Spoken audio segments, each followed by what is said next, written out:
नमस्कार। टीसीएस नासिक, ये नाम सुनते ही दिमाग में क्या आता है? कॉरपोरेट जिहाद, है ना? पिछले कुछ हफ्तों से यही कहानी पूरे देश में छाई हुई है। लेकिन क्या ये पूरी सच्चाई है? आज हम इसी मामले की तह तक जाएंगे और देखेंगे कि मीडिया में जो कहानी दिखाई गई और जो असलियत है, उसमें कितना अंतर है। कहानी की शुरुआत हुई इन विस्फोटक हेडलाइन से।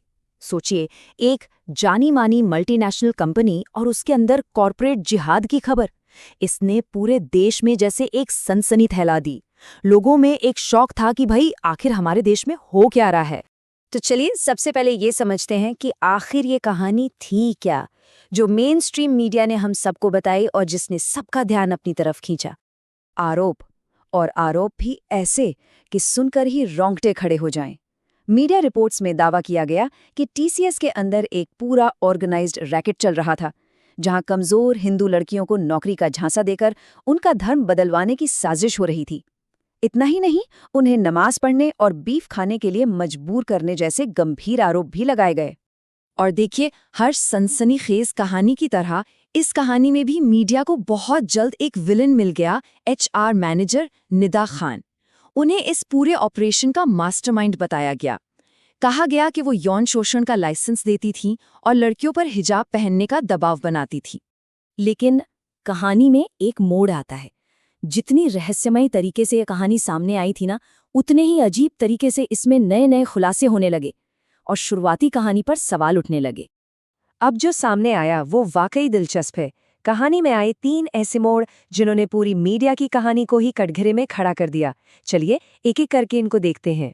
सबसे पहले बात करते हैं निदा खान की, जिन्हें मास्टरमाइंड बताया जा रहा था।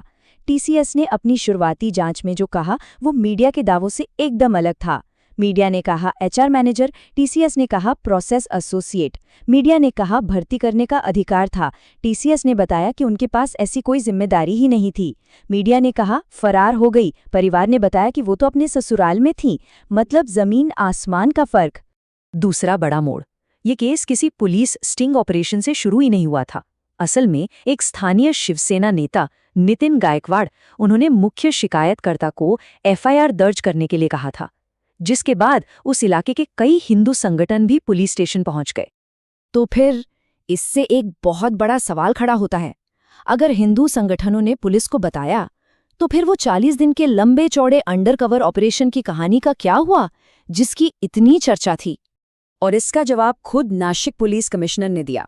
उन्होंने साफ साफ कहा कि भाई ऐसा कोई 40 दिन का ऑपरेशन नहीं हुआ था। हाँ, कुछ महिला अफसर सादे कपड़ों में टीसीएस ऑफिस गई थीं ताकि कर्मचारी बिना डरे अपनी बात कह सकें, बस।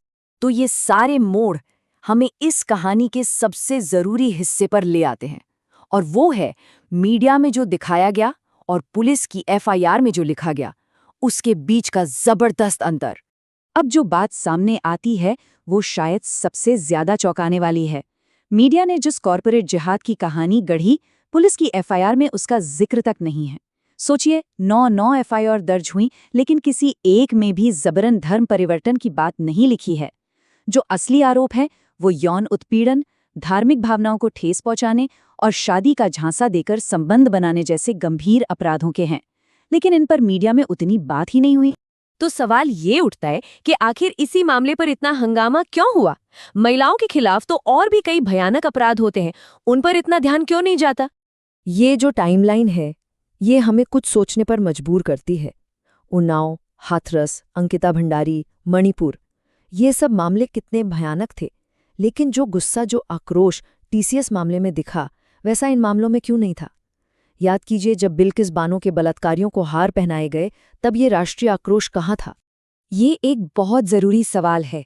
क्या आक्रोश का पैमाना अपराध की भयावहता है, या फिर उसमें शामिल लोगों का धर्म और उनकी राजनीति? तो जब हम इस पैटर्न को समझते हैं तो एक बात तो साफ हो जाती है, सिर्फ सोशल मीडिया पर गुस्सा करने से कुछ नहीं होगा। इस तरह के बनाए गए आक्रोश के चक्र से बाहर निकलना है तो एक असली, एक सिस्टमैटिक समाधान की जरूरत है। और सोर्स एक ठोस समाधान सुझाता है, SCW यानी serious crimes against women unit का गठन। इसको ऐसे समझिए, जैसे आर्थिक अपराधों के लिए ED है, आतंकवादों के लिए ATS है, ठीक वैसे ही महिलाओं के खिलाफ होने वाले सबसे घिनौने अपराधों के लिए एक स्पेशल फोर्स, जो मामले को शुरू से लेकर आखिर तक देखे और दोषियों को सजा दिलाए। तो आखिर में सवाल ये नहीं है कि टीसीएस नासिक में क्या हुआ। असली सवाल ये है कि हम एक समाज के तौर पर आगे क्या करना चाहते हैं। क्या हम मीडिया की बनाई इन कहानियों पर बस गुस्सा होकर चुप हो जाएंगे, या फिर महिलाओं की सुरक्षा के लिए एक ठोस, एक मजबूत सिस्टम बनाने की मांग करेंगे? चुनाव हमें ही करना है, एक और बहस या एक असली बदलाव।